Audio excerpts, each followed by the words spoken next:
masalah hidup di tangan Allah, dari jodoh dan semuanya tadi, rezeki dan orang bunuh diri itu. Kalau hewan dan yang selain gini, kalau manusia itu makhluk kemungkinan, kalau selain manusia itu makhluk kepastian, ya. Nah, kalau kemungkinan berarti ada pembagian tugas antar pelakunya, yang gitu.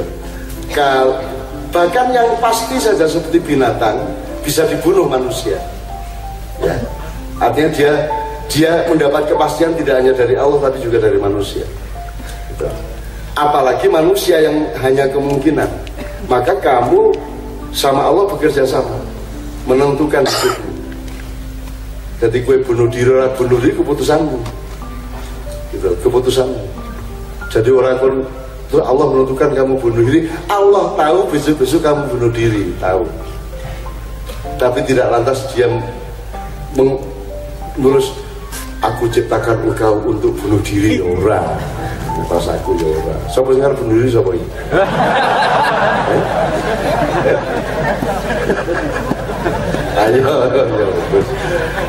Ayo, Allah itu berbagi sama kita, ya.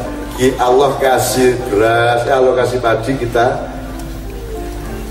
bikin nasi, kan gitu kan. Allah kasih tela, kita bikin geduk, kan gitu kan. Keputusan ke geduk kan kita, gitu kan. Nah, itu sebenarnya tidak ada kepastian, dalam arti kamu harus menikmati itu sebagai kemesraan dialektik kamu dengan Allah. Yuk, hidup itu dhoni, tidak hanya qot'i. Yang qot'i itu kamu adalah kamu sekarang ini adalah qot'i itu artinya default. Tapi kamu mau apa itu dhoni. Nah, apakah di situ kamu itu disuruh Allah, diizinkan Allah, didorong Allah, diperintah Allah, ataukah dibiarkan Allah? Ada 5 kemungkinan. Kamu harus cari. Jadi kalau ada kejadian 1, memang Allah memerintahkan, 1. Nomor 2, itu idemu sendiri tapi Allah mengizinkan. Allah cuma mengizinkan. Nomor 3, idemu dan tetap terjadi dan Allah membiarkan kamu melakukan itu, tidak berarti mengizinkan, membiarkan, gitu ya.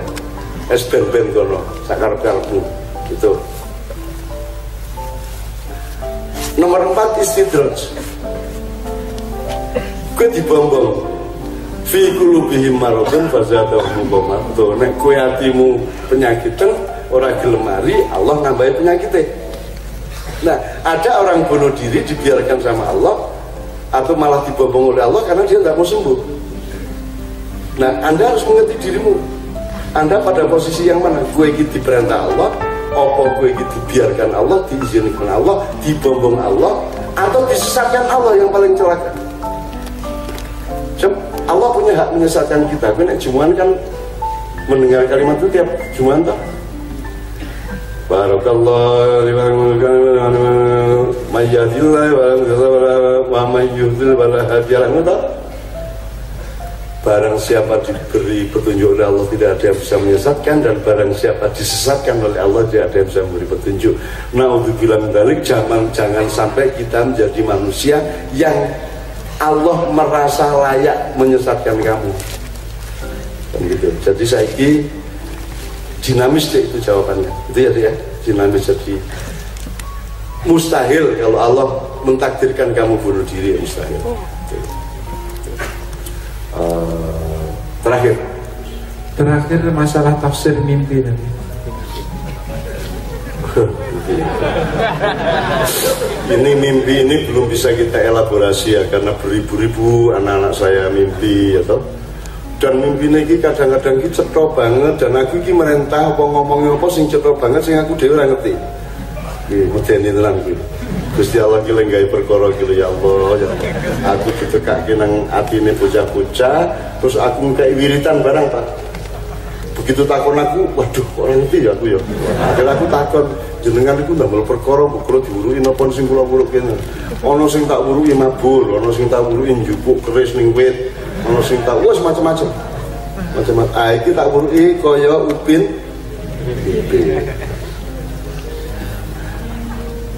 Jadi tak delok-delok kapan lho aku ngomong ngono kuwi. Kuwi padha karo nek ana ning medsos kayak aku jare ngomong ngene. Kalau memang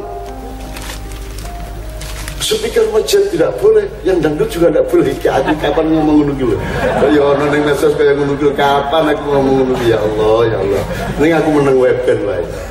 Ben wae kowe nek jan wani-wani kan ora urusan karo aku, ning urusan karo sing duwe aku kan gitu kan.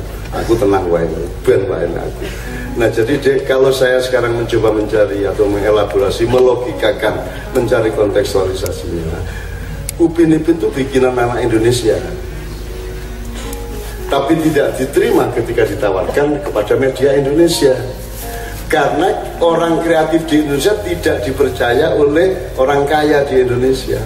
Kowe iso gawe listrik saka banyu, kowe iso gawe listrik permanen, kowe iso gawe ramuan-ramuan baru, inovasi. Banyak sekali anak Indonesia yang hebat-hebat, tapi tidak dipercaya oleh orang kaya sehingga tidak disponsori dan dicurigai oleh pemerintah, malah ditangkap dan dimasukkan penjara. Saya sudah menemani beberapa orang yang seperti itu. Nah, ketika Upin Ipin ditawarkan ke Malaysia, diterima. Bahasanya kemudian di Malaysia kan, terus Indonesia melu tuku, pingin ditawani ragelem, begitu wong liya tuku kowe melu tuku ngono kuwi.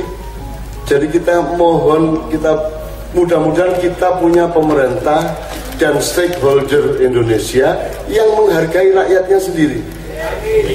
Karena kita tidak dihargai. Nggawe ide dinggo ngangkut apa, nggawe mobil roda aneh sithik dicurigai, ditangkap, itu kan? Pedomane Korea karo Jepang, nek Indonesia sing gawe ora. Sing menggawe akal-akalan SMK kuwi digedhek-gedhekke padahal ora. Itu tidak sama sekali. Itu pemaksaan politik untuk pencitraan betul-betul. Itu loh. Nah jadi mudah-mudahan pada suatu hari saya mohon juga Pak Polisi punya kearifan dan takon-takon lah, jangan dulu mencurigai, jangan dulu menangkap, tapi tanya-tanya kepada, makanya setiap kota kalau perlu ada dewan sesepuh antara Pak Kiai, pastor, orang-orang tua itu menjadi dewan sesepuh semacam MPR lokal gitu loh. Sehingga kalau ada apa-apa itu jangan langsung bertindak, karena kalau sifatnya kreativitas, namanya juga kreatif belum pernah ada. Nek belum pernah ada dicurigai toh, gitu loh. Nah kreativitasnya apa yang durung tahu ono. Makanya mobil listrik tidak akan laku di sini. Kenapa? Ayo sing dodol bensin, sing bisnis bensin gede-gedean kayak gitu terancam, maka mereka akan membunuh kalian kalau kalian bikin kreativitas. Hati-hati kalau kreatif. Gitu loh. Jadi kreativitas harus hati-hati. Jangan ngomong untuk bangsa dan negara dulu. Aku sih, nang aku sih. Maksud saya, yuk kita tata dulu. Misalnya kowe iso nyembuhke kanker di Indonesia itu deh, takkan dari aku takon, nek kowe ning SD, anakmu ning SD, dikai soal karo gurune, kowe sing didelok hasilnya apa prosesnya? Tenang. Nek ono anakmu ngerjake soal matematika ning ora kaya gurune lenggarat, ning hasilnya padha, disalahke apa dibenerke? Biasanya kan disalahke mergo lenggarat ora kaya gurune.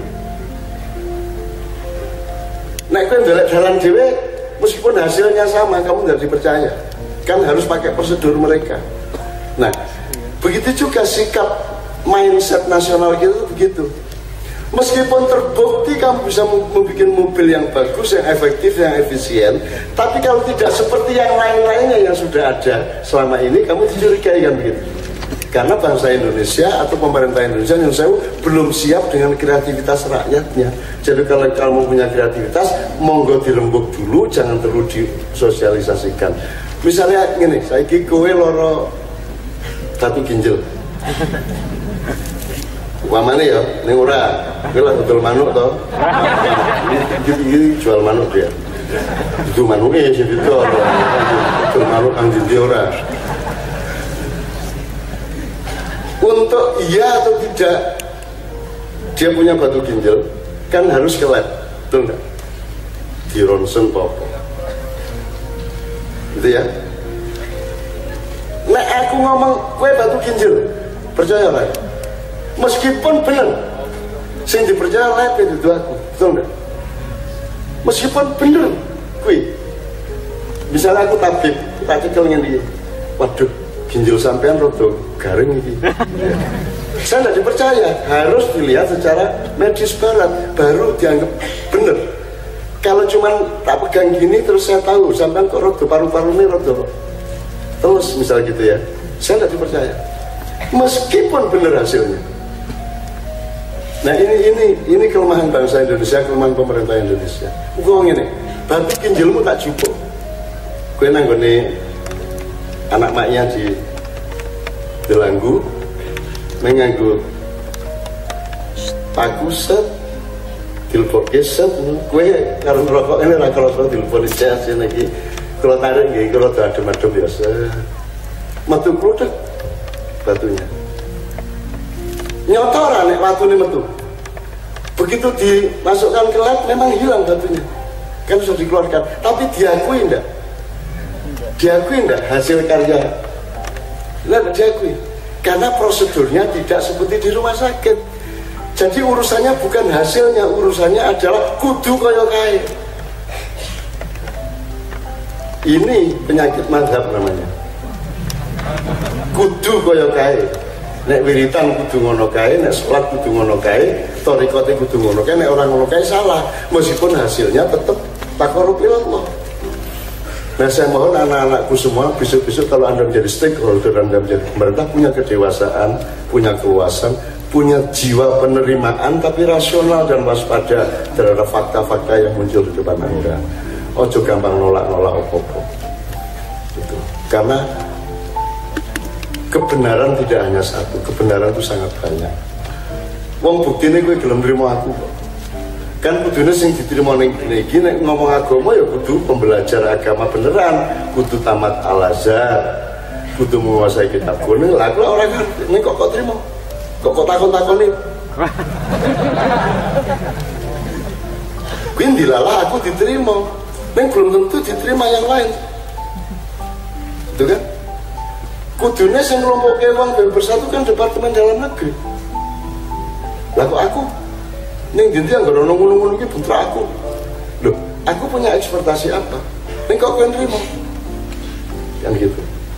Nah, jadi kowe sadurunge menunjukkan kreativitasmu, kowe kudu ngitung segala sesuatunya, kowe dhewe kudu duwe kelengkapan ilmu.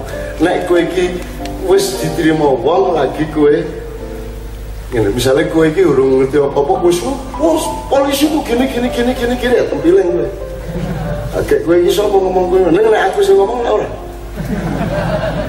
Pak Tito, polisi itu bukan aparat pemerintah, polisi itu aparat negara, Pak Tito. Jadi bukan anak buahnya Jokowi sampean itu taatnya kepada undang-undang negara milik rakyat. Ini loh, bukan bawahannya Jokowi. Pak Tito orang sudah kan ini. Ini nek gue sih ngomong. Kan gitu. Jadi gue nek arep ngomong dihitung wis iki dulu. Ojo pedita-pedita ngarep kantor polisi ya toh. Nah, disikat tenan kuwi. Saya bukan hebat, cuman karena saya kan memang bantuin terus dari dulu. Saya kan tidak pernah bertengkar sama siapa-siapa. Sama TNI hubungan saya baik sejak zaman Beni Murdani sampai Wiranto sampai yang sekarang. Hubungan saya baik dari zaman Pak Hugeng. Terus macam-macam Kapolri kaya ono kae nganti saiki hubunganku apik karena saya apa calon pro TNI, pro Polri, lah gak pro. Aku gak duwe pro kontra, kabeh iki Bhinneka Tunggal Ika, kabeh tak kancani, ora bener ki ora ndur langsung tak salahke. Aku nganut Kanjeng Nabi, aku padha karo Kanjeng Sunan Kalijaga ora ndudu salah-salah ketek to. Alon-alon, ojo langsung mempraktekkan kebenaranmu. Lah nek pancen bocah durung iso ya dibimbing pelan-pelan kan begitu. Itu teman sekalian. Jadi untuk pertanyaan yang terakhir tadi, mohon dengan sangat kita siap untuk bil hikmah wal mau'izatil hasanah kalau bahasa Al-Qur'annya. Jadi jangan mentang-mentang kamu benar terus kamu menghadirkan kebenaranmu kepada orang lain. Harus tetap dengan jalan kebijaksanaan, jalan kearifan, jalan hikmah. Karena perintah Allah adalah ud'u ila sabili rabbika bil hikmah, bukan bil haq, bukan bi yang lain-lain. Gitu ya. Berarti sudah semua Mas Ilham ya. Alhamdulillah saat ini sampun pukul 1:30 seluruh yang sekali. Alhamdulillah sudah cukup Bapak sekalian ya. Upama salaman 20 menit aja ya. Tak jauh ya kok nek kue gelem salaman rohani aku seneng banget. Cukup ya Rafa ya. Bismillah ya. Wis atine ikhlas satu sama lain. Aku ndongake kowe tenang-tenang kok. Hidup pribadimu, keluargamu dan generasi muda ini nanti insya Allah akan dibimbing oleh Allah untuk menjadi pemimpin yang ada. Amin. Semua berdiri. Bismillahirrahmanirrahim.